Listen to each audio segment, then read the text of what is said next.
Hiya, how's it going? Um, Today we're going to talk about death and the Celts and how the Celts viewed death. Kind of what we're that's what I hope we talk about, and it's by way of a song, and it's a song that it's a Celtic, and it's a Celtic song. It's probably from Wales, probably came over to France during the Middle Ages, if you can believe it, and was adapted to French, and most likely the original disappeared. That's what I got. That's what I got to talk about. I hope that's interesting, and if you feel like opening that door, well, make yourself comfortable. But first, let's crack open a beer. As you know, the reason I open a beer is because I correct myself too much, and by doing this means that basically there's no going back. Once this beer is open, yeah, I have to see this through. And hopefully this is not too long. I've tried to put this in a nice little way, but let's talk about the beer. La criminelle. Oh, that's a beer. You may not know this, but I'm from Quebec. And Quebec here, and this is beer from Chicoutimi. It's a bit north of where I am. And they speak differently over there. They've got a different way of speaking. We understand each other perfectly, but they pronounce some words differently. And La Criminelle, so that's where, and it comes from Chicoutimi, le Saguenay-Lac-Saint-Jean. That's where this comes from. Gotta crack it open. No turning back. Nice. This is from La Voie Maltée. This is a imperial stout.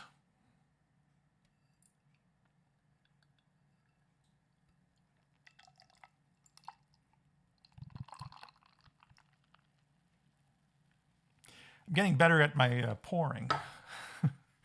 I'm going to leave it be just for a bit. It's a bit too early, and find the right moment to talk about it, to drink it. Let's get this started. A Celtic view of death. Traditional song, La Mort du Canard Blanc. Now, why would this be from Wales? Well, let's try to see. So, of course, all of this is to be taken with a big, huge grain of salt. This is only me. This is me talking. This is me thinking. This is me saying what and I'm going to totally geek out. Most of this presentation is going to be on the technicalities. It's going to, so apologies. That's why there's a beer. Not yet. So technicalities. I'm just going to geek out on the details of why this choice, why the system of it, rather than just like going with oh gosh, there's no turning back. Let's get this started. It'll get better, I hope. The method. Let's talk about the method. Okay. So first, I'm going to talk about the method. Then I'm going to talk about the sources, where I get my sources. Then I'm going to talk about. We're going to finish with an English translation of the actual song. So we're talking about a song in French. It's very famous. It's a bit of a rite of passage for people, because it's this very strange, very magical, very symbolic song that everyone knows, people sing, and eventually you get to the point where you kind of think, wow, I wonder if I could figure out the meaning of this mysterious song. And so this is my rite of passage. This is me attempting to explain this. And I think it's from Wales. I think it came over around the time of the First Crusade. And most of this will be now explaining it, explaining why I think that. And the other thing I'm going to say is that I think it talks about death. And it talks about a specific view of death. And anyway, I hope you guys hope you like it. Let's move on. Here's the song. It's in French. I I'm just showing this briefly. If you want to stop and read, if you can read French, fantastic. We'll go to the English translation at the end. For now, I just want to show you that there's 3 sections to this song, and I'm going to say that this is a triptych. And a triptych is usually, we talk about triptychs for paintings, usually when you have a painting with 3 different scenes. And I think this is what's going on here. As I say this, I'm keeping note. Oh, what about the Mabinogi? What about all the Irish texts that we have? Do they show things in terms of 3s like that? If I really dislike it when we have a solution to something that only fits one problem, especially when you're talking about a cultural production. If it's a production from a culture, they tend to have you can find the same element in different places. So at any rate, it's presented in the form of a triptych. Let's go now to the summary now. Well, what is the meaning of this song? What does it say? So this is not the interpretation. This is just like the face value of these words. It says, first of all, now get ready. This is weird. This is very strange. There's a black duck and there's a white duck, and they're just like in my there's a pond where I live, and there's a farm, a farmstead, and there's a black duck and there's a white duck, and then there's a prince, and the prince comes in and arbitrarily shoots the white duck. That's the first triptych. The farmer laments the death of his duck. And then it's followed by a description of the corpse, a detailing, kind of a magical detailing of the corpse. There's silver and gold coming out of the duck. It's very odd, very strange, very magical. And then the third part of the triptych, the third tableau, I'll use my French now. 3 ladies use the feathers to make a bed. And that's what we have. Let's get this going. The method. First of all, this is about oral tradition. This is a text. That's not a text. It's an oral. It's been written down only very recently. It's part of the oral tradition. And how old is it? Oh, 500, 1,000 years old. I'm suggesting it's 1,000, but it's one of those. You cannot carbon date oral tradition. It's very hard. But we do have in this text some elements that are going to help us, in fact, situate it at a specific time, I think. But typically, you cannot. Typically, when you have an oral tradition element, it's very hard to date, of course. Legitimate sources. Why am I forget why I put that there. Let's move on. Use of setting as an introductory device. The song begins with the setting. There's a farm, there's a pond, there's some ducks, and then there's a hunter.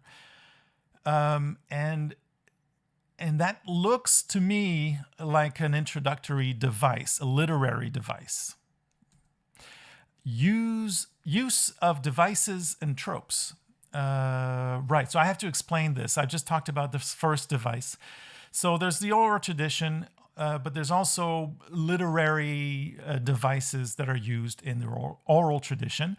And you can identify texts, or you can talk about text. You can identify elements from the text that are typical of the oral tradition. For example, and this is the asking for shelter. In many, many stories, you have this, you think of the Iliad, l'Odyssée et l'Iliade et l'Odyssée, the Ulysses, the stories of Ulysses, where Ulysses comes back and knocks on the door and comes in as a peasant and asks for shelter, and then the person is either taken in and given a nice meal or left outside in the rain.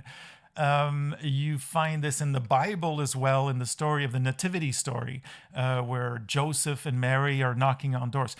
The fact that you can find these in all these different stories, typically the explanation is that it comes from the actual storyteller. It's kind of like the storyteller reminding the host to be nice to him so that he can tell them stories. So you imagine this wandering storyteller and inserting this element into the story. So that's a common element of the oral tradition, and the reason why in the Nativity story, for example, people would say, "Oh, it started out as a storytelling, as an oral tradition, because of this specific element." So, okay. Let's move on, if we can, at this point. So when I look at when I analyze the story, that's what I'm thinking about. I'm thinking oral tradition, and can I find some elements in there to identify it with other similar devices used from the oral tradition? And that's why I'm sorry. I'm so excited about this. And that's why use of setting as an introductory device. I noticed that the beginning of the song is just placing the elements of a specific surroundings, of a familiar surrounding of the farm, and there's a pond, and that would have been very familiar to the people in France, certainly at the time of the Middle Ages. And from this element, then I wonder, is it the same thing in Wales, for example? Would it be the same? Would the same device be applied in Welsh texts? And so that's the question that I have. Literary analysis, stylistic devices. The text in French has alliterations, is full of alliteration. The work of alliteration is huge. And as far as I can tell, I haven't seen other people remarking noticing this, but it really stands out. In French, the alliterations are not used as much, or if at all. And the reason is that alliteration works well with a stress-based language, like Welsh. So if you say Duin siarad Cymraeg, you have the stress on specific syllables in the words, and this has implications for things like mutations, how words kind of, I want to say bleed in, but affect other words that come next. And I do not speak Welsh. I don't know if I did the correct. Is it Cymraeg or is it Cymraeg? It's Cymraeg. It's on the second syllable. So in Welsh, alliteration is used a lot in poetry, and so this is a very strange device to be used in a French text. But then to the extent that it's used in this text, I mean, every other word is an alliteration in this text. It's a masterpiece of alliteration. And I cannot say that I understand, I can appreciate it fully, because I don't speak Welsh enough in order to be able to compare with alliteration work in Welsh. So literary analysis, we've got rhymes, we've got alliteration. These are classic literary tools that we use for analysis to evaluate the work of the poet. Okay, use of medieval corpus of texts from Ireland and Wales. So I'm going to take this oral tradition text and compare it with medieval corpus of texts from Ireland and Wales. Can I do this? I think in this case, it's possible to do this. However, I understand some people would feel that this is very not something you should do. Examination of folkways common to Wales and France. In this text, one of the things that I did was to compare some of the traditions associated with feathers and death. And I noticed some similarities, and so I'm using that and putting it there. But the worst is yet to come. Archaeology. So I'm actually going to use some elements, some of the iconography that is found. Now, when you use something like archaeology, of course, doesn't speak, doesn't tell us anything. We have to interpret it 100%. And then we've got the oral tradition where it's only speech, but there's nothing material. And I'm putting these two together, and I know that some people will really find this unappealing. However, I think it's warranted in this case, and it's not something that... Now, I talk about the Celtic view of death. Honestly, I think that the text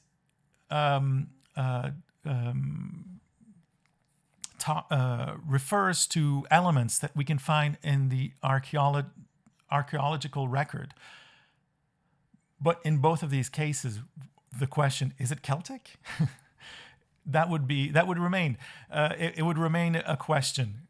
The oral tradition doesn't say, hey, look at this is Celtic, and the archaeological records don't say that as well. So I think that there's a link between the oral tradition in this case and some of the archaeological record, but then not enough to go that further step. I don't feel comfortable going that further step. Let's move on. We do need unity, right? In order to do this correctly, there has to be some sort of time frame. So you don't take one element from one time period and then hook it up to something from a completely different time period. So in this case, I think that there is an occurrence that is interesting. How am I doing on time? Oh, I was supposed to do this quickly. Already 15 minutes in. I'm going to take a breath. I think this is the time where... Delicious. Absolutely delicious. Oh, it is criminelle. Huh? It's very criminelle. Lovely. Unity of the theme. There has to be, in order to, as far as I'm concerned, if you're studying something, you can't have one thing being explained one way and another element being explained in a different way. There has to be a single theme. And if there's no single theme, then the whole analysis kind of is not possible. And I would say from the oral tradition, typically that's the situation. I mean, you for some things it's really hard to understand every single element and to explain every element. But in this case, I think it works. So, triptych part 1. So the first part of the triptych, this is the killing. This is when we have the prince, and there's the two ducks. There's a black duck and a white duck, and the prince will come and shoot the duck. In this part, I compare with the medieval corpus of that's being written around the 11th century, more or less.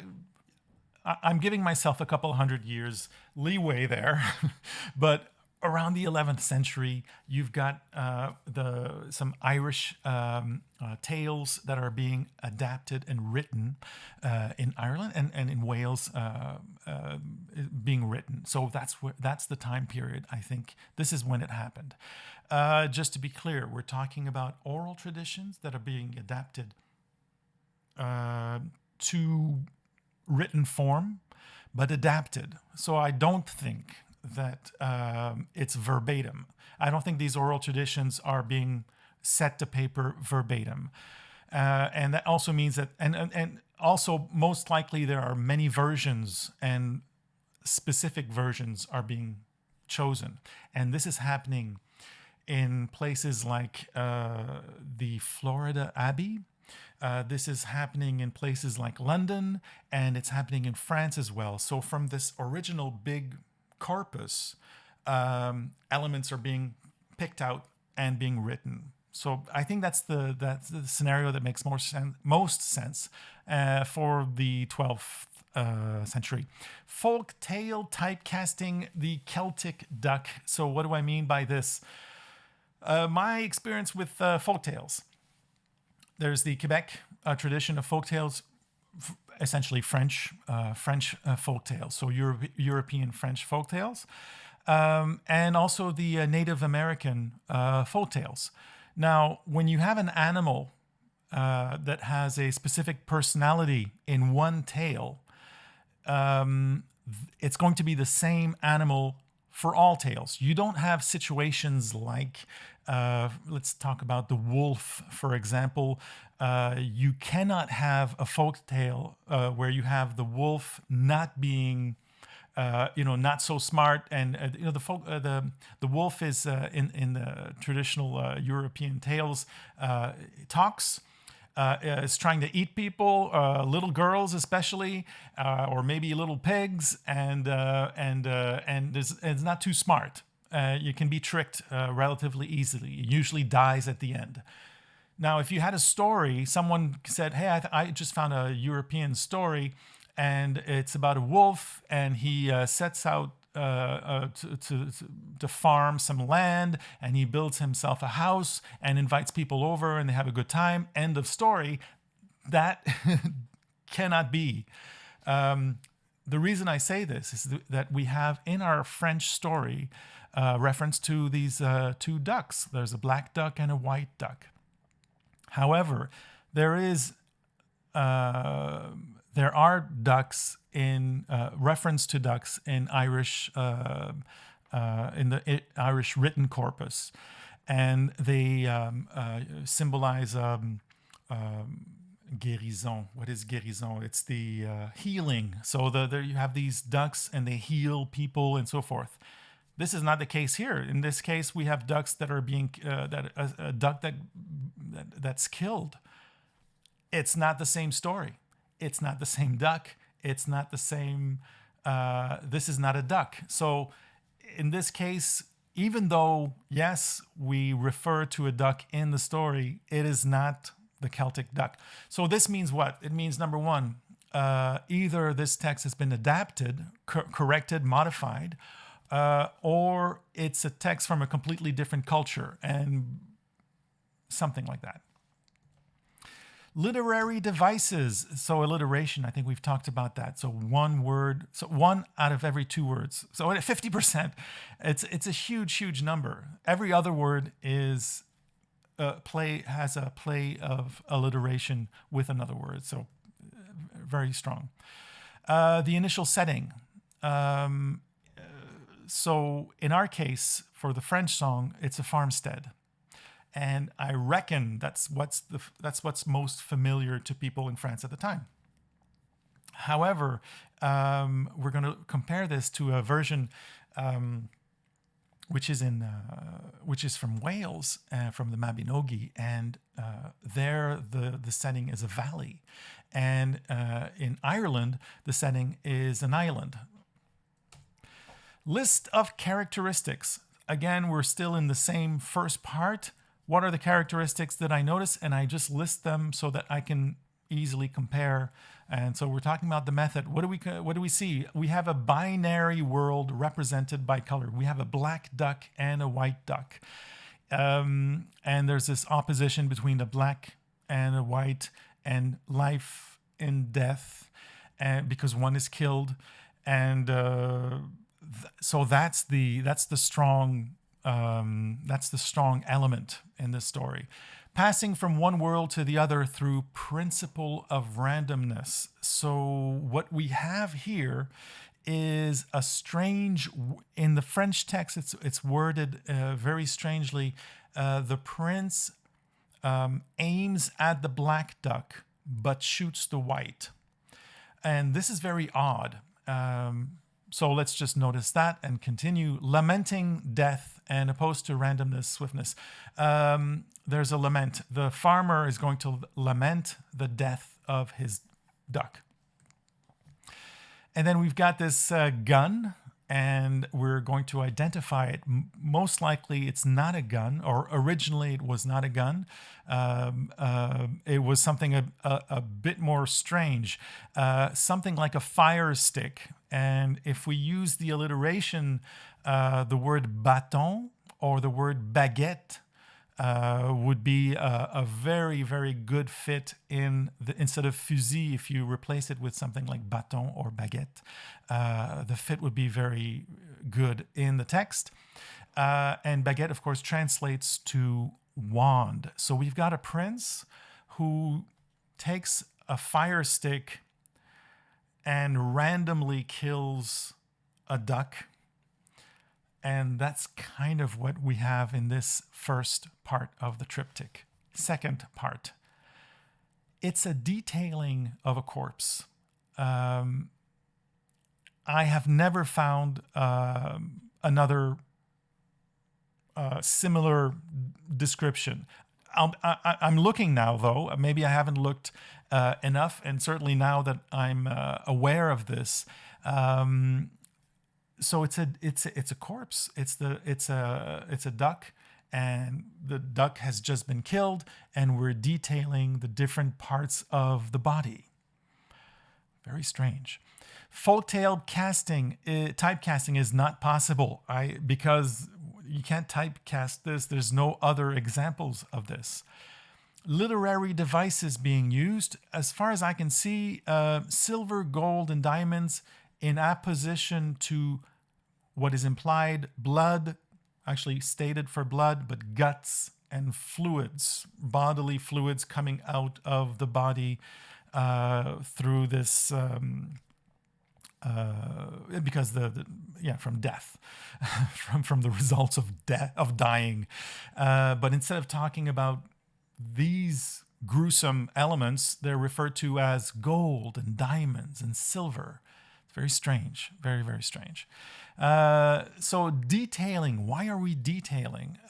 Is it for amplification? So you can detail for different literary devices they have a purpose. They're used for a specific purpose. For alliteration, the purpose is to amplify the effects of the stress in the syllables in the different words. We're amplifying this. In this case, it seems like we're glorifying this corpse. It seems like we're detailing, and perhaps we're doing this also for being accustomed, for getting accustomed to seeing death and looking at death and getting ready for death and being familiar and accustomed to the gruesomeness of death. And then, of course, alliterations are being used. Characteristics, in this case, detailed description of corpse. Third part, our own mortality. So here in the third part, we have the three women, the three ladies, collecting feathers, making a bed. And it's a bed. We are told that we are all going to be sleeping in this bed eventually. So, source for comparison, this is where I got the folkways, or the different traditions and that happened, and I was surprised, happened to be common in France and in Wales concerning beds and feathers and death. And relating this to the archaeological record of these three ladies, and they're represented in stone and associated sometimes, but not always, in funerary contexts. Literary devices. Here, yes, there's three ladies, but the number three is not used as a literary device. It's not used as a narrative device. We're not going, first this happens, then this happens, and then the third time we have something of consequence that happens. So this is not the case. This is just three because the three ladies are three, and that's it. That's the extent of that. I guess it refers to something that people would have known existed. That these three ladies somehow would have been relevant to the people listen to the story. I talked about cliches, tropes, elements of the oral tradition. At the end of this song, the singer or the person telling the story turns to the audience and says, "You are all going to sleep in this bed. This bed has been made for you." This turning to the audience and specifically saying the passers-by in the street, I think is a very strong clue that this is from the oral tradition. So even though it's been written down, this would have been originally would have been a performance. The characteristics, the feathers associated with bed, and in this context of death, I think essentially the women, the three ladies, are preparing this deathbed with the feathers, and we're told that this, using the right kind of feathers, will help the dying person go to the next world and not get stuck. And this is the conclusions I get from looking at the tradition in Wales and the tradition in France. Won't get stuck between these two worlds in this agony. So you're just giving your last breath and you're going to die, and then you get stuck between these two worlds. That's the danger. That's the explicit danger referred to in the traditions. So let's continue. And then expressing the commonality of our mortal condition, and perhaps also in a military context, because the expression used in French is lit de camp, so it's a specific type of bed. We would say a cot bed. So it's possible that this is specifically for a military type of context, which actually would fit in very well with the time period. Let's look at this. I think I've expressed and I've said why these the ducks in the story, even though you can find references to ducks in the Celtic texts and the Celtic in the texts, and even in Gaulish archeology, you have elements of that as well in near ponds where people give offerings and they come to get cured and things like that. So we find ducks in that setting. This is not the situation, I think. This is a different situation, I reckon. In Irish, so I'm just explaining. So in Ireland, yes, the information is in French. Let me just give you a little bit. This is from Ireland. In Macecht, there's a story of a duck coming to rescue or to help or heal someone who was dying, and it helped them. The time period. We're going to talk about Gawain, who is going to be part of the matter of Britain. Tristan in Isolde, the stories of King Arthur. They're coming in to France around the 11th century, roughly. And we have a clue about this because suddenly around, is it 1150? Yes, if I can hardly see. Let me get really close. This is it's around 1150. The last name, the name Gauvin, starts to occur in France. So from nothing to suddenly people are calling their children Gawain, who was a famous knight with King Arthur. So this gives us a sense that this is the time period where they're coming. This time period is interesting. Of course, 1150 is they're already naming their children. So this is almost something traditional already or something relatively new, but we can, plus or minus 50 years. I think we can give a little bit of leeway. If you put minus 50 years, that's the First Crusade, basically. And what's happening at the First Crusade? People are gathering from all over Europe. And what I imagine is that locally, and just by coincidence, around that time in Wales, you have people who can speak French because of the relatively recent marcher lords, the presence of the marcher lords. And so they've been there for a couple of generations. So we have bards who speak French, and then we have the Crusades that are getting people to come in. Especially the First Crusade.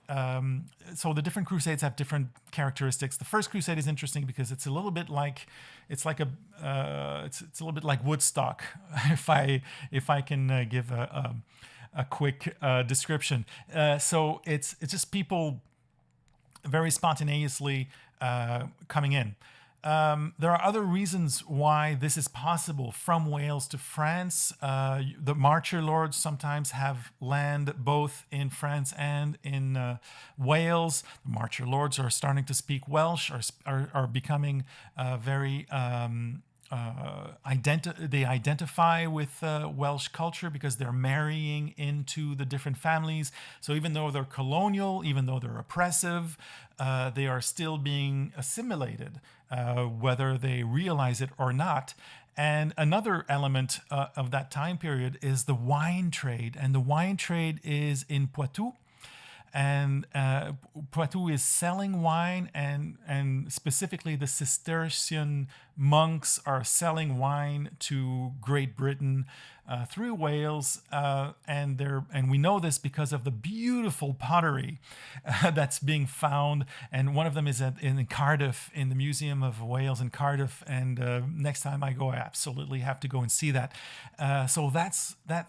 There's really something happening during that time. And if you look at where these names, Gauvin, where it's coming from, we have Poitou, and that's where Gauvin is coming in. And in the circles here, because we also have Arthur. And Arthur, the people in Brittany are calling their children Arthur, and people from other places like in the north, in Normandy, and in Poitou, but a lot of people in Poitou. And also look at this, in this area north of Italy. They're calling their children Gauvin. And Gawain is, there are reasons for this, and actually I have another video about it. But northern Italy is interesting as well, but I gotta keep this moving. So we have Poitou-Charentes, we have the pottery, and let's compare the text. So we have the voyages of Mael Duin from Ireland. We have elements from the Mabinogian, or the Mabinogi. I should correct that. People correct me constantly about this. And then we have Le Canard Blanc. This is the French version. Not the French version, but this French folktale that I'm associating with this. So in the voyage of Mael Duin, there is a description of an island where there's a giant and there's a big brass wall, and there are sheep. No ducks, but there are sheep, and the sheep, there are black sheep on one side and white sheep on the other, and it's quite clear the giant flips a white sheep and it becomes black and goes on to the other side, flips over the fence, the brass fence. The brass is very interesting as well. All these elements are interesting, but we find them, they kind of echo from one story to another. So Mael Duin will go on the dark side, and the side where we have the sheep, the black sheep, and he will have a tree branch and approach it, and the tree branch will wither and die. And I think it's relatively clear that what we have in this tableau, in this picture, is a situation where we have the white sheep representing the world of the living and the black sheep representing the world of the dead, and a mover, a giant, that is flipping sheep on one side of the fence or on the other. And when he flips them, it's done without not without purpose. The only purpose is to keep the balance between these two worlds. There's no anger to it. There's no bad intentions on a specific sheep to have them go from one side. It's just like that's what he does, and that's the kind of situation it is. What's interesting here is the instantaneous transformation between life and death. The brass fence in the Mabinogi, to me, is represented as a river in a valley. So we have on one side of the valley we have the white sheep, and on the other side of the valley we have black sheep, and how the sheep go from one side to the other. It's through bleating when they bleat, and if you're like me and spend like a couple of hours looking at sheep and listening to sheep bleat, it's totally random and there's no sense to it, and bleeps or bleats and then goes on the other side. And I think it's essentially the same representation of a world where there's the living and then there's the dead, and then you just go from one side to the other, and there's no working. This is not Christian, of course, right? This is a completely different way of looking at the world of the living, the world of the dead, and there's no reason for going on one side or the other. It makes no difference, and if you wait long enough, you'll get to visit both areas and just go back, and that's the way it is.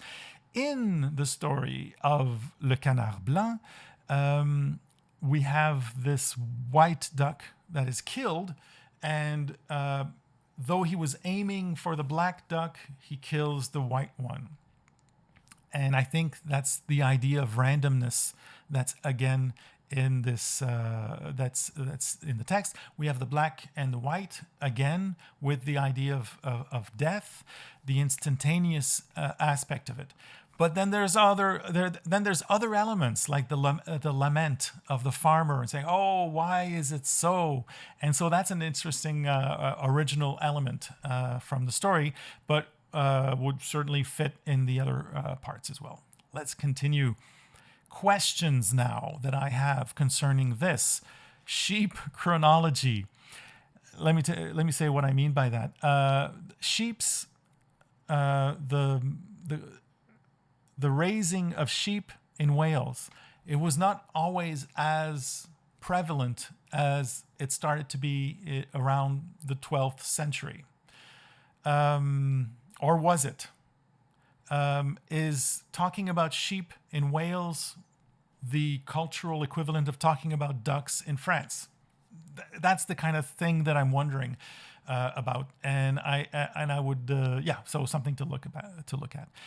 Ducks in Wales, or the familiar setting, right? So I think I'm repeating myself. So yes, I'm going to check the literature. Sheep as average human.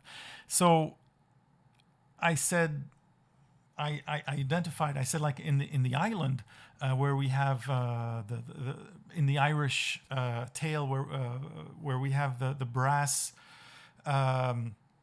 fence, and then black sheep on one side, white sheep on the other.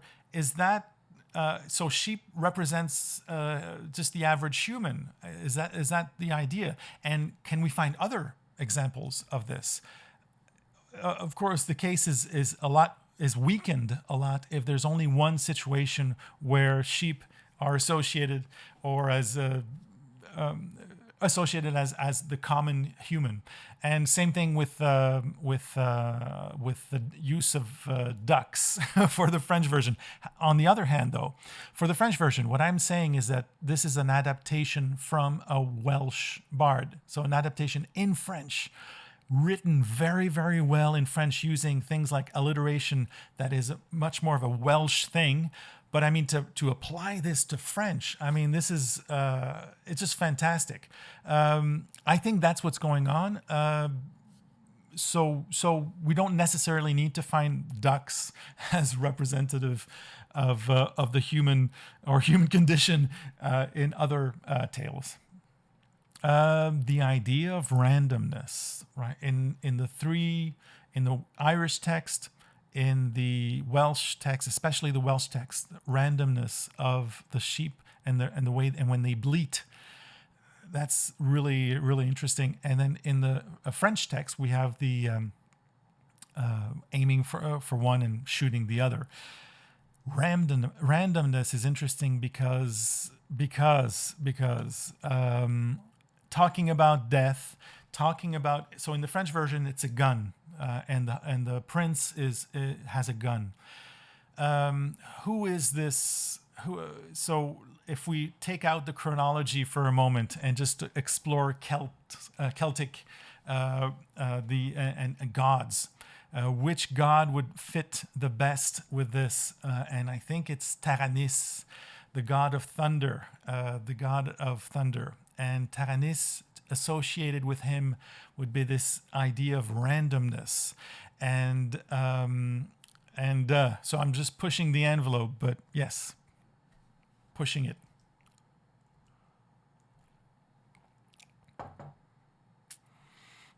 Lucian, so a Roman author talking about Celtic, not mythology, but philosophy, says that essentially death is in the middle of a long life, which is a strange way of presenting this. But essentially, you live, you die, and there's no big problem. And then you have a double living on the other side. So in the world of the dead, you have a double, and you're just going to move from one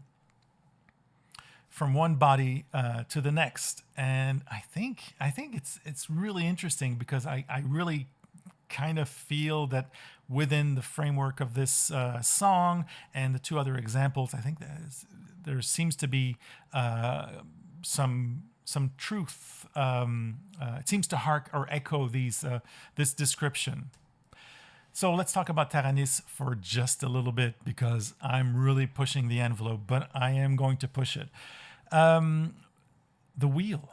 Now the wheel has been so yes, the stick, fire stick, or in the case of the Irish tale, there's this brass fence. Why brass?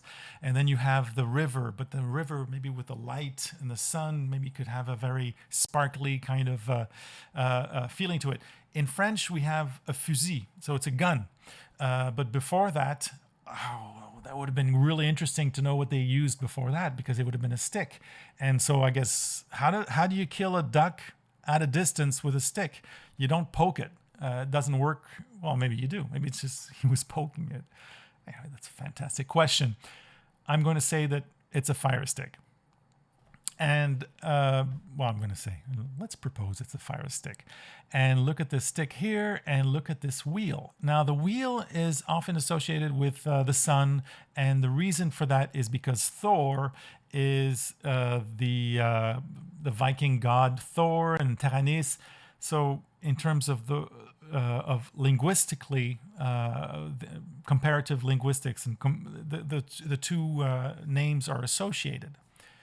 However, linguistically, we're talking about thousands of years of being separated. Of course, linguistically, it's the same word. I don't mind, of course. But after 3,000 years, I think we don't have to think that Thor is exactly the same as Taranis. And Taranis, what I see with the wheel here, the question that I'm asking, in those three texts, and putting the three texts together seems to really... I think I see more clearly this idea of randomness, the randomness from the bleating of the sheep, and the randomness from the way that the giant flips the sheep over his fence. And then I look at this wheel, and I kind of wonder, you could spin the wheel, couldn't you? And if it lands on one side, or on one part, then you live, and then you spin it again and you see if you die. I think that might be what we see here. Taranis is the one who spins the wheel. And what's interesting is thunder, because thunder is also random. There we go. The randomness of the of where and when thunder and lightning falls. And this wheel seems to be very much a characteristic of Taranis. It's an identifying characteristic. Let's move right along and talk about the feathers now, because we have ducks, and then when the duck is killed, the feathers will fly away. I think this is from Wales. And the idea is that when you make a bed, you have to use feathers from domestic birds, not from wild game or wild birds. And the reason for this is, if you don't do it correctly, the sick people will die, will have a harsh death, and their agony will be prolonged. And the other one, and this is either the French one or the Welsh one. In this one, a dying person will express their final breath. That's a râle. A râle is when you're ready to die, and you will just continue expressing this breath indefinitely, forever, without being able to die. So let's look at. So I'm done. I'm pretty much done. So I think this is what this text is about. Let's look at the English translation of the text now, and let's look at this. There is a pond behind our farm or farmstead. There is a pond behind our farm. Now this is the English version. There's no alliteration, and there's no rhyming, and so sadly, we're losing a lot of the beauty of the text in French. But here we go anyway. There is a pond behind our farm. 3 beautiful ducks go swimming. 3. Why 3? Because actually we forget about 3 and then we move quickly on to the black duck and the white duck. 3 beautiful ducks go swimming. The king's son goes a-hunting with his great silver gun. Aimed for the black, killed the white. O son of the king, you are wicked for killing my white duck. Under its wing, there is blood. So this is the second part of the triptych, and this is where we get to have the detail of the corpse. Under its wing, there is blood. Diamonds fall out of its eyes, and from the beak, gold and silver. Its feathers disperse in the wind. And then finally, the 3 ladies pick the feathers up to make a cot for every passerby to lay. And that's what I got. This is the short version. How am I doing on time? 52 minutes. I'm going to take a break. I'm done.